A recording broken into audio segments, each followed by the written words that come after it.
میں ایک بات ایڈ کرنا چاہتا ہوں مزید، وہ یہ ہے کہ اس وقت اٹک جیل میں کیمرے لگائے گئے، یہ عمران خان صاحب انسان کا تقدس کس طریقے سے پامال کیا جاتا ہے، یہ اس کی کہانی ہے، سن لیجئے کہ کیمرے لگائے گئے عمران خان صاحب کے واش روم کے اوپر، پرائیویسی کے اوپر حملہ کرنے کے لیے۔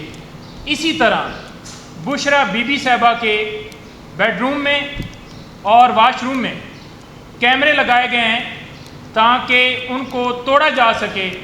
ہم اس کے اوپر مطالبہ یہ کرتے ہیں کہ فی الفور ایکشن لے کر، عدالت سے ہی مطالبہ کرتے ہیں کہ اس کے اوپر ایکشن لیتے ہوئے ٹیم بھجوائی جائے، کمیشن اپوائنٹ کیا جائے، جو جائے اور وہاں پر جا کر چیک کرے، اور جو کیمرے وہاں پر لگائے گئے ان کو اتارا جائے اور ان کے خلاف کارروائی کی جائے جنہوں نے یہ ناپاک حرکت کی ہے۔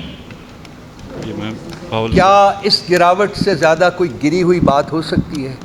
کیا آپ ایک خاتون کی پریویسی جو ہے اس کو آپ انفرنج کریں، وہاں کیمرے فکس کریں، وہاں ان کے تصاویر بنائی جائیں؟ Former prime minister of the country اس کی پریویسی کو انفرنج کرے، ان کی تصاویر بنائیں؟ کیا اس سے زیادہ گری ہوئی گراوٹ ہو سکتی ہے؟ کس منہ سے یہ اپنے آپ کو حکومت کہتے ہیں؟ کس منہ سے اپنے آپ کو یہ رولنگ ایلیٹ کہتے ہیں؟ یہ مجرم ہیں، ان کے ذہن جو ہیں وہ مجرمانہ ہیں، وہ مجرمانہ فعل ہی صرف سوچ سکتے ہیں اور وہ امپلیمنٹ کر سکتے ہیں۔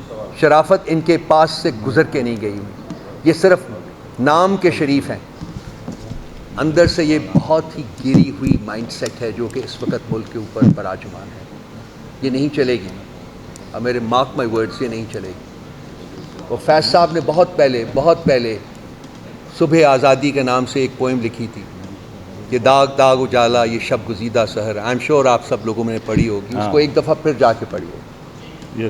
آج سے ہم 60 65 70 سال وہ پوئم کو ہو گئے ہیں لکھے ہوئے، آج تک ہم اپنی منزل کے حصول کے لیے سرگرداں ہیں، اور ہم منزل ان لوگوں کی وجہ سے ہم سے اور دور ہوتی جا رہی ہے۔ کیا فرمایا؟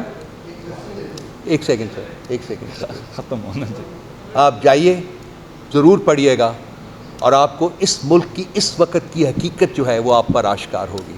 جی بتائیے سر۔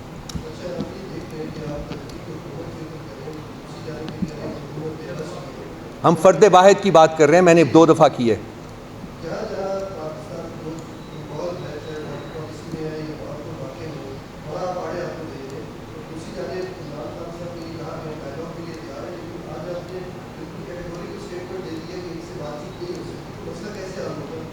دیکھیے، میں یہ کیٹیگوریکل سٹیٹمنٹ میں نے آج نہیں دی ہے۔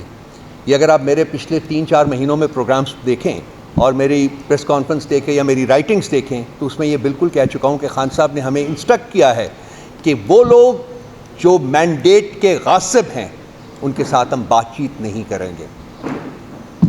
پیپلز پارٹی، PMLN، MQMP، اس کے علاوہ ہم ہر پولیٹیکل پارٹی سے نہ صرف بات چیت کے لیے تیار ہیں بلکہ ہم کر رہے ہیں۔ 6 پارٹیز کا پلیٹ فارم آپ کے سامنے آ چکا ہوا ہے، پہلا جلسہ پشین میں ہو چکا ہوا ہے اور جلسوں کا اعلان ہو چکا ہوا ہے۔ اس کے علاوہ بھی ہم بات چیت ان لوگوں سے بات نہیں کریں گے۔ جب پہلے ہم حکومت میں تھے ان سے بات کرتے تھے تو یہ NRO مانتے تھے، آج یہ کچھ اور مانگ رہے ہیں، وہ بھی آپ کو 1-2 دن میں بتا دیں گے کہ کیا یہ مانگتے ہیں۔ چوروں سے ہم نے بات کرنی ہے، ڈاکوؤں سے کرنا ہے، غاصبوں سے کرنا ہے۔